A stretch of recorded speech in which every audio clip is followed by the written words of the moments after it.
Salut à tous, on se retrouve pour une nouvelle vidéo dans laquelle je vais vous présenter deux objets que j'utilise au quotidien, un chargeur de voiture et un câble USB.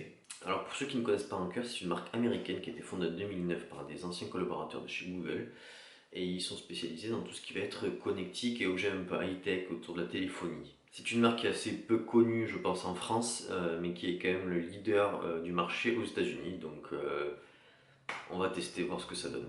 Et on commence donc par déballer le chargeur. On a une boîte toute simple, il n'a pas besoin de plus, une boîte bleue et blanche, voilà, avec des petites indications derrière, et devant ici en disant que c'est la marque leader aux États-Unis. Bon, on va ouvrir, on tombe directement sur le chargeur dans une petite pochette en plastique.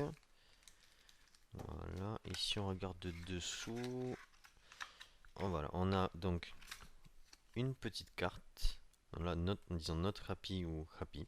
En fait, c'est simplement les indications. En fait, c'est un petit clin d'œil avec les indications à suivre si on est content. Et si jamais si on n'est pas content, on a le numéro de téléphone et le mail en fait à contacter pour le service client. Ici, on a une petite notice d'utilisation avec les informations, un petit QR code pour retrouver directement le site. Voilà, c'est suffisant pour ce que c'est, hein, il n'y a pas besoin de plus. Donc, on va sortir le chargeur. Et alors, ce qu'il y a, c'est qu'il est en plastique, d'accord, mais c'est vraiment du plastique de bonne qualité. C'est vraiment du plastique dur, bien de bonne qualité. Ici, on a cet effet carbone qui est sympa. Alors, bon, visuellement, c'est sympa, faut aimer. Mais surtout, ça donne en fait du grip. Parce que ça fait comme un bouton molleté en fait. Et ça donne vraiment du grip. Parce que ce qu'il y a, c'est que si on regarde, les ressorts, ils sont quand même relativement durs. Donc, une fois qu'il est connecté dans l'allume-cigare, après, pour le retirer, eh ben, ça peut être sympa d'avoir quelque chose sur le quoi on peut s'agripper parce que là vraiment le plastique noir après brillant c'est vraiment glissant, hein. Là on peut rien attraper. Le Power Drive dispose de deux ports USB en charge rapide rétroéclairé en bleu, la puissance de sortie est autorégulée et il dispose également d'un système de contrôle de la température et d'une protection contre les surtensions. Nous déballons donc maintenant le deuxième article qui est le Anker Powerline Plus. Donc c'est un câble USB vers micro USB, bon bah, parce que moi j'ai un Galaxy S7 donc forcément il me faut du micro USB. Donc pareil, boîte toute simple avec quelques indications, encore une fois, American's Leader, USB Charging Brand, rien de particulier ici, là c'est le service client, donc on ouvre, hop, ici on y arrive, voilà, on tombe donc directement sur une film de protection et une petite housse, hop, une petite housse, alors on a de nouveau, bon la carte, je ne vais pas vous la présenter une deuxième fois, c'est la même chose, donc on a une protection et une housse. Hop. Donc petite housse de transport sympa, c'est sympa pour le prix qu'on paye franchement. Il est à je crois 12 euros, enfin je vais vous mettre le prix. Il doit être à 12 euros le câble là en 1,80 m. Donc c'est vraiment pas cher pour ce que c'est. Et là on a directement le câble en fait, voilà. Le câble Powerline est disponible en 4 tailles, en 30, 90, 130 ou 300 cm, ainsi que 4 coloris, le rouge, le gris, le blanc ou l'or. Le câble dispose d'un cœur en fibre d'aramide ainsi qu'un double tressage de nylon lui procurant une très bonne résistance.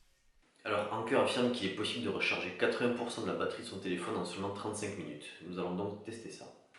Alors, étant donné que j'ai testé trois appareils différents, 35 minutes ça faisait quand même un petit peu long. Alors, donc j'ai ramené le test à 10 minutes, ce qui fait en théorie 28% de batterie. Alors, j'ai testé le Power Drive 2 avec trois appareils différents. Le premier, c'est mon téléphone perso, c'était un Galaxy S7. Ensuite, l'iPhone 6S et une tablette Galaxy Tab 4 de ma moitié.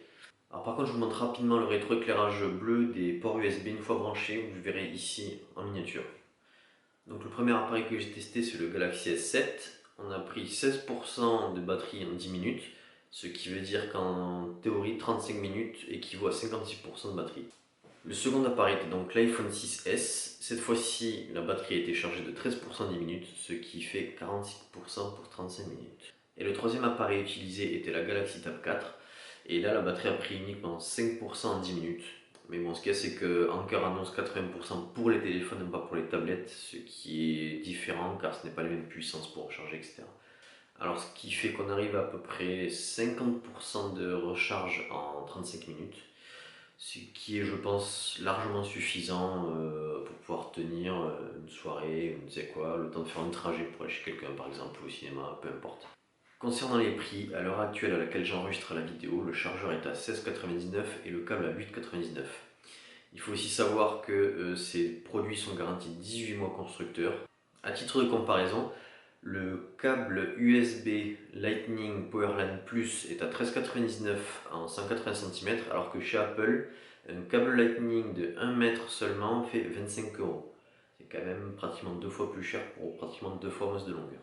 On arrive maintenant à la fin de la vidéo, alors j'espère que celle-ci vous aura plu et vous aura surtout éclairé sur les deux produits que je vous ai présentés. Je pense personnellement que ce sont deux bons produits avec un très bon rapport qualité-prix. N'hésitez pas à me poser des questions et laisser votre avis en commentaire. Je vous mets tous les liens des produits en description.